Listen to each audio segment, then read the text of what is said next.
Bueno, pues muy buenas tardes. Es un placer poder participar, aunque sea así en la distancia, en este taller para tocar un tema que es, bueno, considero yo de especial importancia si hablamos de la buena gestión de las instituciones de seguridad social y en general de cualquier política pública, como es la equidad de género en la propia gestión de las instituciones. Les voy a compartir una presentación PowerPoint.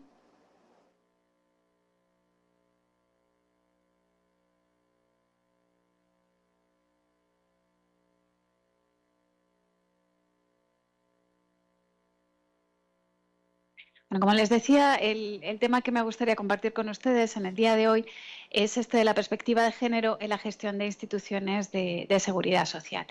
Bueno, y quizás se estén preguntando ustedes por qué tenemos que hablar de estos temas de género en la calidad, en la gestión de las instituciones, por qué es tan importante abordar esta materia si hablamos de buena gestión. Pues porque ustedes a la interna de las instituciones no tienen equipos que sean homogéneos, son equipos muy diversos. Muy diversos en cuanto a distintos factores. Hay factores socioeconómicos, hay factores culturales, hay factores de racialización, hay factores bueno, de etnias, bueno, pues distintos factores que nos atraviesan a las personas y que nos hacen diferentes. Y uno de esos factores que nos genera esa diversidad es el género. La sociedad nos asigna roles diferentes a hombres y a mujeres, y esto es verdad que está cambiando en las últimas décadas, pero sigue siendo así en muchos aspectos. Tradicionalmente siempre se ha asignado a los varones ese rol del hombre proveedor, que es el que lleva el pan al hogar, el breadwinner que dicen en Estados Unidos, porque ese era el rol que tradicionalmente habían tenido los varones, el del empleo remunerado fuera del hogar. Mientras que a las mujeres se asignaba un rol diferente, que era el rol de los cuidados. Las mujeres permanecían en el hogar y eran las responsables de los cuidados tanto de los hijos e hijas como de padres y madres, porque convivían varias generaciones en el mismo hogar. Por lo tanto, las mujeres no generaban ingresos, sino que se dedicaban a esas tareas del hogar. Estos roles de género que, como les digo, están modificándose, están avanzando. Si piensan ustedes en los roles de género que tenían sus abuelos y sus abuelas, probablemente tengan muy poquito que ver con la situación de ustedes en este momento o la de sus hijos e hijas. Pero aún así, siguen quedando algunos remanentes en nuestra sociedad de esta diferencia en los roles de género, de manera que bueno, pues, la mujer se ha incorporado plenamente al mercado de trabajo, pero sin embargo los varones no se han incorporado en igual medida a esas tareas de cuidado. Por lo tanto, las mujeres ahora mismo trabajan también fuera del hogar, pero siguen siendo las principales responsables de esas tareas domésticas y de cuidado. Por lo tanto, han sumado esos dos roles. Y esto está en uno de los nudos gordianos de las diferencias que existen, siguen existiendo en este momento, de esas desigualdades entre hombres y mujeres. El hecho de que las tareas de cuidado, que es un número de horas a la semana muy importante, siguen siendo todavía responsabilidad principal de las mujeres, además de esas otras tareas fuera del hogar. Estos roles de género se traducen en desigualdad en muchos ámbitos de la sociedad. Esos roles de género generan estereotipos de género y nos colocan en lugares diferentes del mercado de trabajo, de la economía en general, dentro de las empresas, en la política, en la participación social, en la educación. En el empleo tiene unos efectos muy visibles. La tasa de participación de las mujeres en el mercado laboral sigue siendo inferior a la de los varones. Si bien la de los varones supera el 75% en la región de América Latina y Caribe, si nos vamos a las mujeres está en torno al 53%. Es decir, solo poquito más de la mitad de las mujeres estaría o bien empleada o bien buscando un trabajo.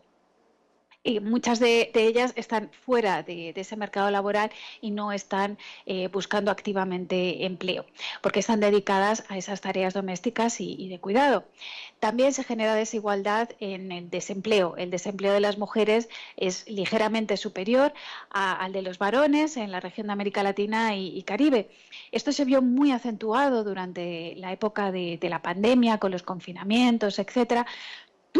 Perdón, los que muchas mujeres fueron expulsadas del mercado de trabajo cuando hubo esa crisis social y económica que trajo la pandemia. Y ese es un comportamiento habitual. Cuando hay crisis económicas, las primeras expulsadas del mercado de trabajo son las mujeres. Esto tiene mucho que ver también con que si hay un recorte en los servicios sociales, en los presupuestos sociales, esas tareas de cuidado, de educación, cuidado de mayores, etcétera, al reducirse los presupuestos, esas funciones desaparecen, esos servicios se recortan o tienden a desaparecer y son asumidos por las mujeres, que a su vez pues, tienen que recortar su presencia en el mercado laboral para poder atender esas demandas, o bien ellas directamente también son expulsadas del mercado de trabajo por ser empleos que pues tienen una menor remuneración en general. Es mayor también la precariedad en el empleo femenino, es decir, hay más contratos de mujeres de corta duración, contratos por horas, contratos de obra y servicio, es decir, contratos puntuales. Y también vemos lo que se conoce como la segmentación del mercado de trabajo. Segmentación en dos sentidos. Tenemos la segmentación horizontal del mercado de trabajo y la segmentación vertical del mercado de trabajo. La segmentación horizontal se refiere a que hay determinadas áreas, determinados sectores profesionales que son tradicionalmente femeninos y otros que son tradicionalmente masculinos, muy asociados a estos roles de género que comentaba en el paso previo. En esa segmentación horizontal, los trabajos tradicionalmente femeninos son aquellos ligados a los cuidados, el sector sociosanitario. Más del 70% del sector sociosanitario en nuestra región son mujeres. Y estos sectores, en los que se acumula el trabajo de las mujeres, tienen una característica en común, y es que son sectores que tienen una menor remuneración y sectores en los que se requiere generalmente una menor capacitación profesional. Son sectores también menos considerados socialmente. Frente a los sectores que están segmentados normalmente hacia los varones, que son sectores en los que prima más o primaba más en sus inicios la fuerza física, también el riesgo, la toma de decisiones, puestos de otro tipo en los que los salarios suelen ser superiores y son empleos más estables y con una mejor calidad. La segmentación vertical se refiere a la jerarquía en los empleos. Si piensan ustedes en la jerarquía profesional de las instituciones en las que ustedes trabajan, pues la generalidad o una amplia mayoría es que haya varones en los sectores estratégicos de estas instituciones, sobre todo en la cabeza. La gestión económica también la suelen desempeñar varones, y los puestos directivos. Hay notablemente muchas más mujeres en puestos de menor responsabilidad.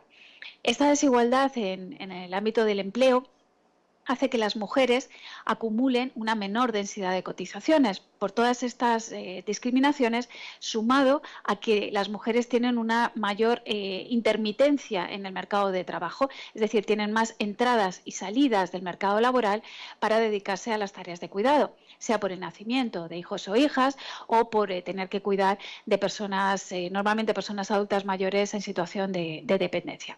Como les digo, acumulan un menor haber pensional, acumulan menos cuantía en esas pensiones, y esto nos lleva después a que las mujeres reciban menos pensiones, tengan un menor acceso a las pensiones contributivas, accedan menos a ese derecho, pero además es que cuando acceden a ese derecho, el importe de las cuantías que perciben las mujeres como pensiones contributivas es notablemente inferior al que reciben los varones en todos los casos. Sin embargo, las mujeres son mayoría entre quienes perciben pensiones no contributivas en general de todo tipo. Pensiones no contributivas que obviamente son un cambio fundamental y son ayudas que sacan a muchas de estas mujeres y a sus familias de las situaciones de pobreza o incluso de indigencia. Pero convengamos en que las cuantías de las pensiones no contributivas en general en nuestra región, salvo algunas excepciones, no garantizan una calidad de vida digna a la persona que las recibe. Y estas son prioritariamente las que reciben las mujeres. En el ámbito empresarial, tampoco tenemos igualdad de oportunidades entre hombres y mujeres.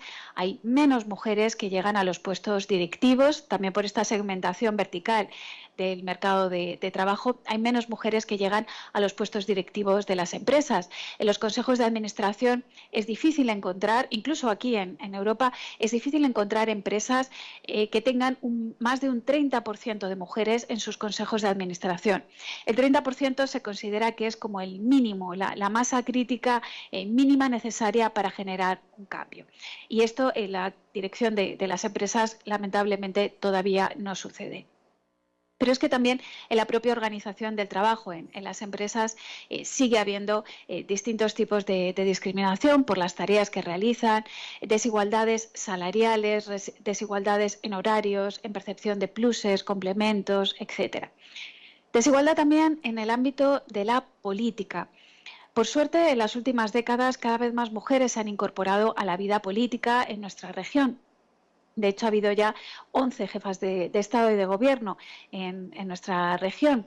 Sin embargo, sigue quedando mucho por avanzar en la política, sobre todo en el ámbito municipal, que sigue siendo el espacio donde tenemos menos presencia de mujeres, no llega al 20% en nuestra región, porque es un espacio en el que el contacto con la ciudadanía es mucho más directo y se perciben situaciones más frecuentes de violencia y, por tanto, echa para atrás a muchas mujeres que participan en política. En educación también tenemos desigualdad, pero aquí sí que me gustaría señalar que se ha avanzado muchísimo en la educación de las mujeres, de las niñas. De hecho, las mujeres son mayoría en muchos ámbitos, en la educación primaria, secundaria e incluso en la educación universitaria, pero se sigue manteniendo esa segmentación horizontal también en la educación. Las mujeres se concentran en estudios relacionados con esos roles de género, con esos valores que se asocian al ser mujer, es decir, valores de cuidado, de dedicación, por lo tanto se concentran en estudios como pueda ser la enfermería, el magisterio, etcétera. Y hay muy pocas mujeres en los sectores más de lo que se conoce por las siglas en inglés, los estudios STEM, de ciencia, tecnología, ingeniería y matemáticas, que esto es clave para el futuro del mercado de trabajo en el que los procesos de digitalización se están acelerando cada vez más. Como ven, esos roles de género tienen un impacto de desigualdad en general en toda la sociedad en la que vivimos. Por lo tanto, al colocarnos en lugares diferentes de esa estructura social, de esa jerarquía social, cualquier medida que pongamos en marcha en cualquiera de nuestras instituciones, tanto dirigida a la interna, hacia nuestro propio personal, hacia nuestro equipo, como si nos dirigimos externamente hacia la población, hacia nuestros derechohabientes, va a tener un impacto diferenciado en hombres y en mujeres. Esto sucede así en todos los casos. Yo entiendo que puedan tener ustedes dudas sobre esta afirmación, pero si es el caso, yo solo les invito a que hagan una cosa, y es que miren los datos. Miren los datos en su trabajo, en aquellas encuestas, en aquellos análisis que ustedes realicen. Simplemente hagan ese ejercicio. Desagreguen los datos en hombres y en mujeres. Los datos les van a hablar por sí mismos de ese impacto diferenciado que cualquier medida tiene en hombres y en mujeres. Y si les puedo dejar un único mensaje de esta presentación, me gustaría que fuera este. No existen ni políticas públicas ni medidas que sean neutras con respecto al género. Nada afecta de la misma manera a hombres y a mujeres.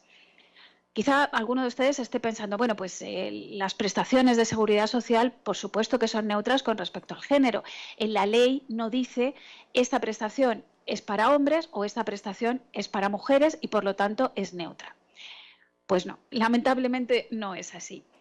Existen políticas o medidas que sean ciegas con respecto al género, que es lo que sucede en muchas de estas medidas. No se discrimina directamente a hombres y a mujeres poniendo esa diferencia directamente en la normativa. No es el caso. Sin embargo, tienen efectos diferentes en hombres y en mujeres. Les pongo el ejemplo que les comentaba antes del menor acceso que tienen las mujeres a las pensiones contributivas. Bueno, en teoría, las pensiones, el acceso a las pensiones es igual para hombres y para mujeres. ¿Por qué hay casi 10 puntos de diferencia, 37% mujeres, 47% hombres, de acceso a las pensiones contributivas? Es una norma igual para todos, ¿no? Bueno, pues la realidad es que lo que hacen los sistemas de seguridad social, como otras muchas políticas públicas, es reproducir las discriminaciones que ya suceden en la sociedad. De manera que si no corregimos a través de nuestro trabajo esas desigualdades, lo que estamos haciendo en sistemas de pensiones y en otras políticas públicas es reproducirlos, es contribuir a perpetuar esas desigualdades que existen entre hombres y mujeres. Y esto sucede en todos los ámbitos. Estoy poniendo el ejemplo de las pensiones porque quizás sea el más cercano a su trabajo, pero les puedo poner ejemplos de los sistemas de salud, ejemplos de planificación urbana. Siempre hay un caso que es siempre objeto de comentario en este tipo de cursos, y es el caso de un pequeño municipio en el norte de Europa. Saben ustedes que en el norte de Europa generalmente hace mucho frío, hay hielo en las calles y hay muchas caídas. Entonces, una institución de salud de este municipio quiso, pues lo que les comentaba antes, analizar los datos sobre estas caídas, las fracturas que había, qué implicaba todo esto, e hizo esta labor de separar en hombres y en mujeres las personas que se habían accidentado por caminar en la calle. Entonces vieron que el número de mujeres era muy superior al de varones en estos accidentes. Y se pusieron a investigar por qué sucedía esto. Entonces, bueno, pues las primeras ideas eran pues los tacones altos que llevaban las mujeres por la calle, etcétera. Bueno, pues finalmente vieron que la razón de esta desigualdad es que las mujeres caminan más por las calles. ¿Por qué? Porque tienen que llevar a los niños a la escuela, tienen que hacer las compras, tienen que visitar a los familiares que están enfermos, tienen muchos más pequeños desplazamientos en torno al domicilio que los varones. Los varones van en el vehículo privado para hacer sus desplazamientos al lugar de trabajo. La manera de retirar la nieve y el hielo en las calles en este municipio comenzaba por las grandes autovías que unen los municipios, siguiendo por las calles, las avenidas de mayor tamaño en el municipio, después las calles más pequeñas y, en último lugar, las aceras por las que transitan las personas, los peatones, con lo cual esas mujeres que tenían que hacer más desplazamientos y que usaban más las aceras eran las principales damnificadas por esta política pública de retirada de nieve. Bueno, pues cambiando el orden de limpieza de las calles, solucionaron una desigualdad en razón de género.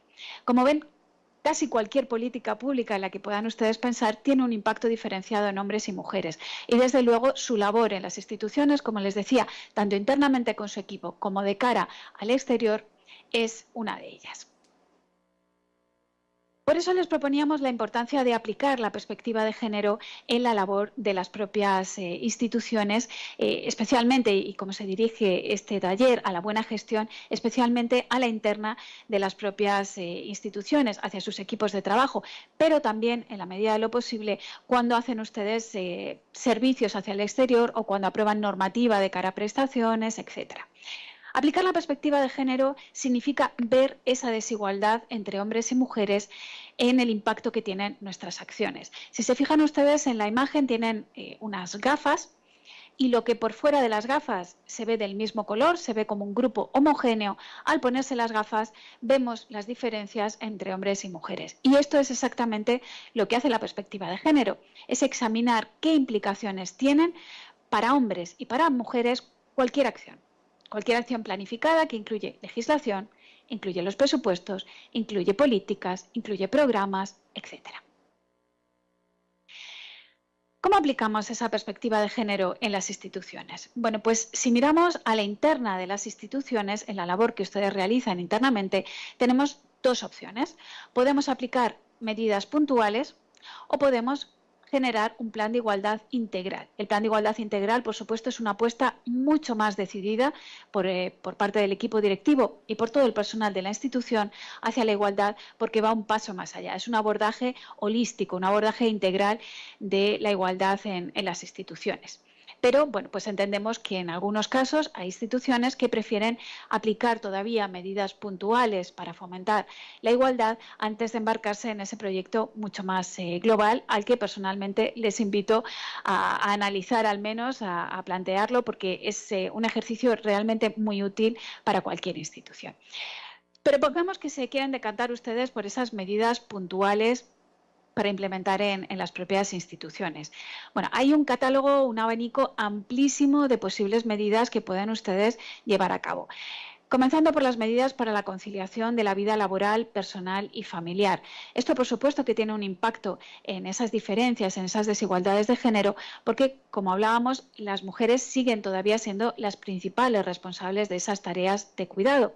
Con lo cual, una medida que teóricamente sería igual para hombres y para mujeres, como cualquier medida de conciliación, en realidad afecta más a las mujeres porque son ellas quienes podrían conciliar mejor esa vida laboral, personal y familiar.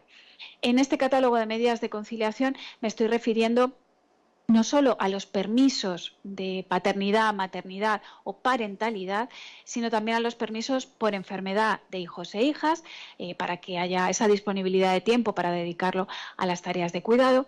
También los horarios de trabajo flexibles, el que haya un horario de entrada y de salida que pueda ajustarse según las necesidades de cada una de las personas, o incluso la creación de una bolsa de horas por la que las personas puedan trabajar una serie de horas extra que se acumulan en una bolsa de la que después puedan disfrutar cuando tengan esas necesidades de conciliación de vida personal o de vida familiar. En el ámbito de la realización de estudios y datos, cuando hagan ustedes análisis tanto internos de cara a las propias instituciones como en su labor hacia el exterior. Cuando hagan ustedes estudios y datos es vital y no sería capaz de subrayarlo las suficientes veces, es vital que tengan en cuenta esa perspectiva de género.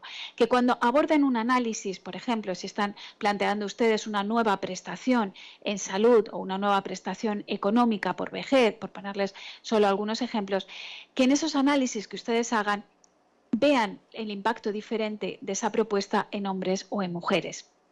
Y no solo eso, no solo que desagreguen los datos, sino que creen indicadores específicos que ayuden a medir cómo está la situación de las mujeres en ese ámbito que ustedes están analizando, que ustedes están estudiando, para darse cuenta de qué medidas deben ponerse en marcha específicas para las mujeres. Y, por supuesto, también intentar contar para la elaboración de esos estudios con mujeres que lleven a cabo los mismos que habitualmente las personas expertas con las que solemos consultar para este tipo de documentos suelen ser varones. Al menos contar con mujeres en esos equipos de estudios y análisis y tener una bibliografía de esos estudios en la que se incluye también el trabajo de mujeres. En cuanto a los propios salarios y retribuciones dentro de las instituciones de seguridad social, sí que es importante que haya unos niveles de igualdad. Hay experiencias muy positivas. Es el caso, por ejemplo, de aquí de España, en la que ya es obligatorio publicar las remuneraciones de las empresas para tener claro dónde están las diferencias entre hombres y mujeres. Con determinadas características esta publicación me refiero.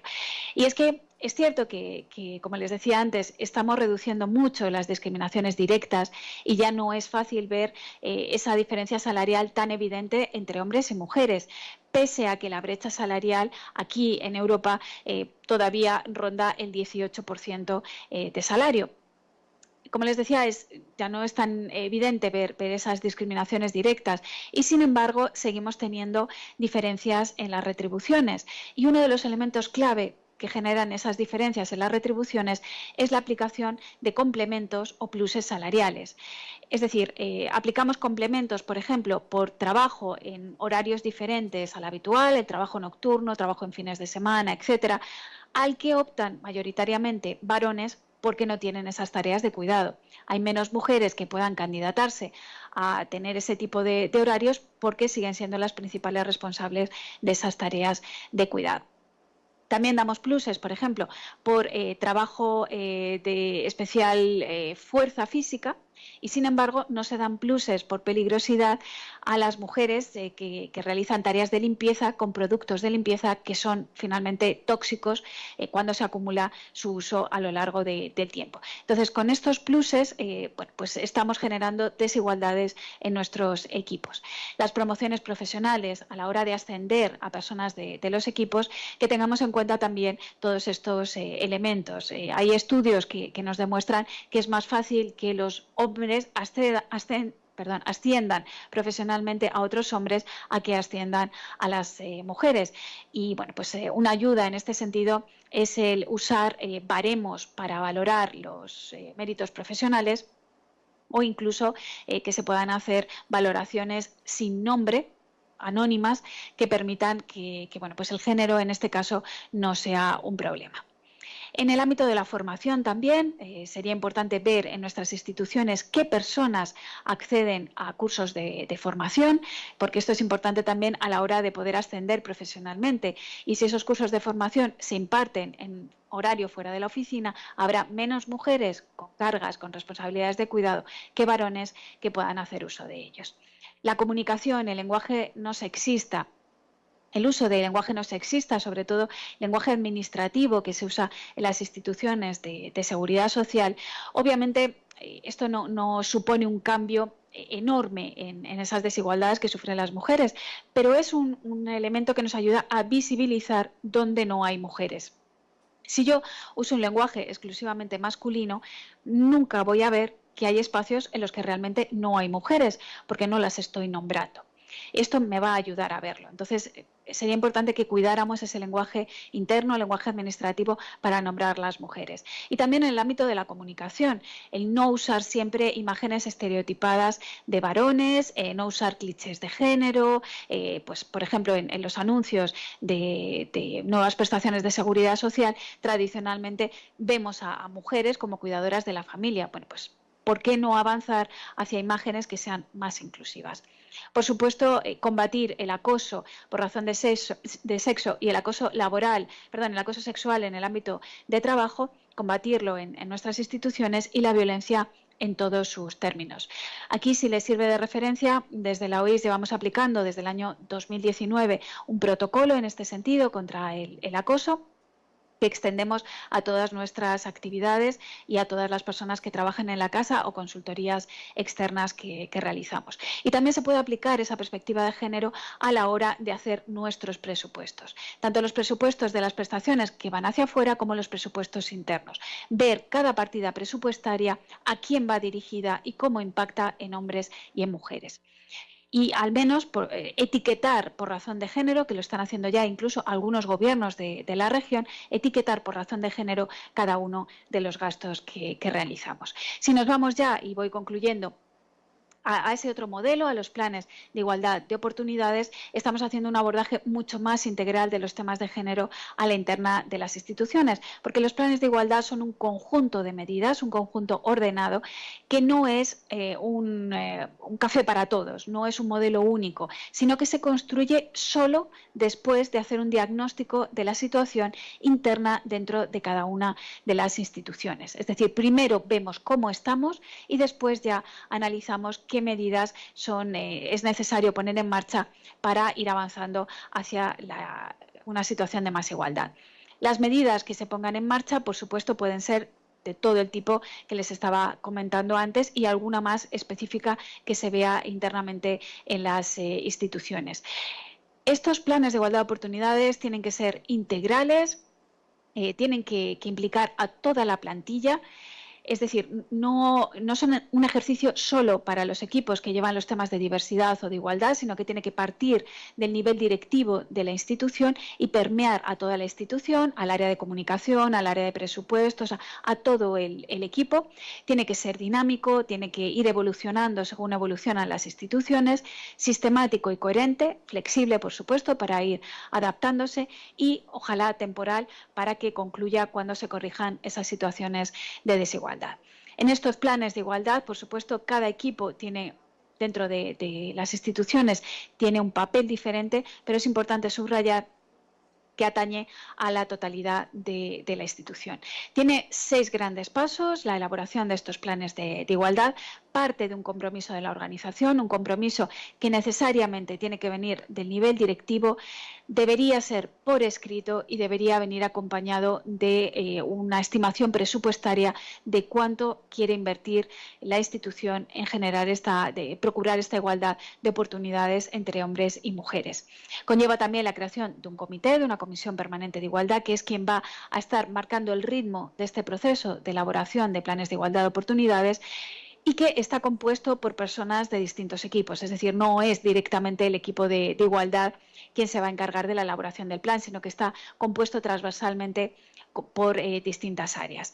Y parte, por supuesto, como les decía, de ese diagnóstico de situación de la entidad. Hay herramientas en distintas web que son totalmente gratuitas, que nos pueden ayudar a hacer ese diagnóstico inicial de la situación de la institución y que nos analiza desde los salarios para ver cuáles son las desigualdades distributivas, cómo acceden las personas a la institución, cómo salen de la institución, cómo promocionan profesionalmente, qué tipo de tareas tienen y nos ayuda a ver en todos esos ámbitos dónde están las desigualdades. Una vez hecho ese diagnóstico, tenemos que ver qué medidas queremos poner en marcha con respecto a esos problemas que se han detectado. Las medidas las decide la propia institución, no son medidas impuestas desde fuera, sino que la propia institución, este propio equipo, elige cuáles son esos desafíos que quiere atender y elige los ritmos con los que quiere atenderlos.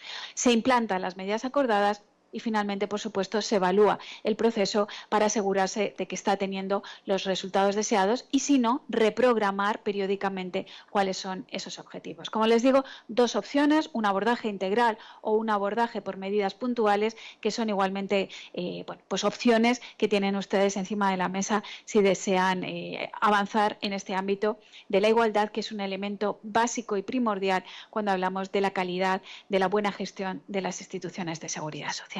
Y con esto termino. Muchas gracias.